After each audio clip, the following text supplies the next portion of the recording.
Ladies and gentlemen, here we are.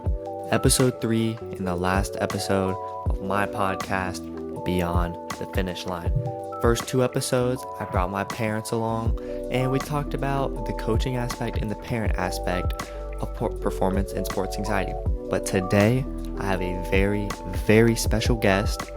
Let's just say she's a very, very good athlete, and she's going to talk to us about her performance anxiety and what she can do, and maybe what you guys watching can do to help alleviate some of these pressures.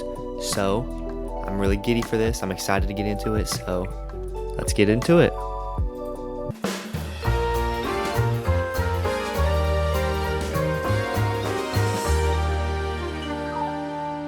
All right, welcome back everyone to Beyond the Finish Line, my podcast into a deep dive of sports and performance anxiety. And today we have my girlfriend, Brielle Archer. So, Bri, why don't you tell me a little bit about yourself? Hi, I'm Brielle. I go to Hoggett High School and I play soccer, and I have plans to play soccer at Wake Forest University. Future Division I athlete we have today. So, on the topic of sports and performance anxiety, what are some of the kind of symptoms you feel whenever you're like really nervous for a game or right before going into a game? Like, how do you feel? What goes through your mind? I get very anxious and I get very stressed out, and I can't eat and stuff like that.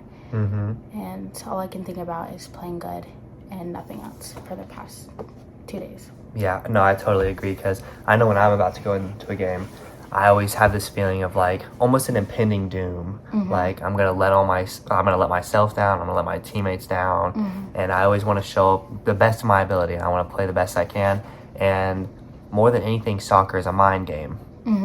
And if your mind is right, your performance isn't gonna be right. Your body's not gonna be right if your mind isn't right. So it's really important that we keep up here clear so that we can play in our games, and stuff. So what kind of strategies work for you? Like, how do you reel yourself back in whenever you're having a lapse of anxiety? I always talk to friends, family, anyone I can that has been in my shoes or knows what it's like to play. So just friends and family. Yeah, I think a support system, get you a really good support system. That's super helpful. I know we talk about it a lot and we help each other out a lot. I might not be a Division I athlete, but we still kind of go through the same exact things. And so it's really important to find you people that understand you and that you get them, and you can be there for each other and bounce off of each other and pick each other up. And I think that's what we do a really good job of. So as you transition into becoming a Division I athlete, how important is it to foster a positive mindset and focus on the process rather than just individual performances? I think if you just focus on your individual performance, you're not going to grow, and it's just going to be your performance. But if you have a positive mindset about things, then you're going to grow and turn into a better athlete and reach your goals. Yeah, no, for sure, because I think about my last game, I might have had a really good performance or a really bad performance even, but if I just think about that one performance, I'm not thinking about how far I've came. I'm not taking into consideration the fact that I started on the very bottom team and now I'm all the way on the very top team, and I've grown exponentially.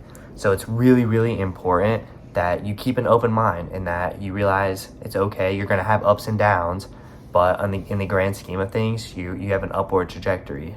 So I think it's really important to really just keep moving on, keep a positive mindset, and as long as you do the best that you can out there, and all you can do is control what you can control.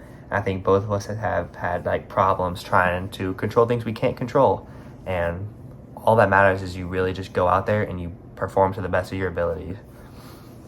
But so when you feel this anxiety and stuff, where do you think it comes from? Do you think it stems mainly from your parents or your coaches, maybe some of your peers, or is it largely from within yourself? I think that for me, it's especially for myself, because I'm the only one that knows what I can do. And my parents, my friends are always going to support me whether I do bad or not. But for me, I think that it always comes from myself, and knowing that if I don't play as good as I know I can play, then I'm going to be a lot more upset than if any other outcome. No, I completely agree. And because I know our coaches and our parents sometimes, and even our peers, they like to sugarcoat things. And they like to tell us that, you know, we played good when deep down we know we did. Like, we know we had a bad game, so we don't really like people telling us that, like, oh, you did so good, like, you had a great game. Like, we know we didn't. And for me as well, I always find myself, all that pressure is on myself, because I'm the one person that fully knows what I'm capable of. So when I go out and have a bad performance, I know I have a bad performance. And it can be a gift and a curse sometimes when you are so hard on yourself, because you want to push yourself to be the very best. But when you don't have these, like, when you have these preconceived ideas of yourself and you don't quite reach them, it can be really detrimental. So I think it's just super important to push yourself, but don't hurt yourself in the process of pushing yourself. You know what I mean? 100% agree. And then, so for any other Division I athletes in the future, what kind of advice do you have for them? What would you tell them? What would you tell your younger self?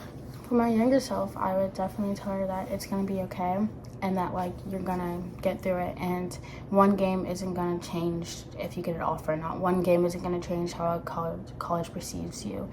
And it takes a lot of work to go and play soccer at a college. It takes a lot of work. So you're going to have a lot of ups and downs, and you're going to have colleges that say, you know, you're not the one. Maybe your dream college is going to be like, you know, we don't really want you for soccer just because of how you play, but it has nothing to do with who you are. And if you can keep working, then you will see great outcomes and you'll play. But you got to have a positive mindset and to keep working.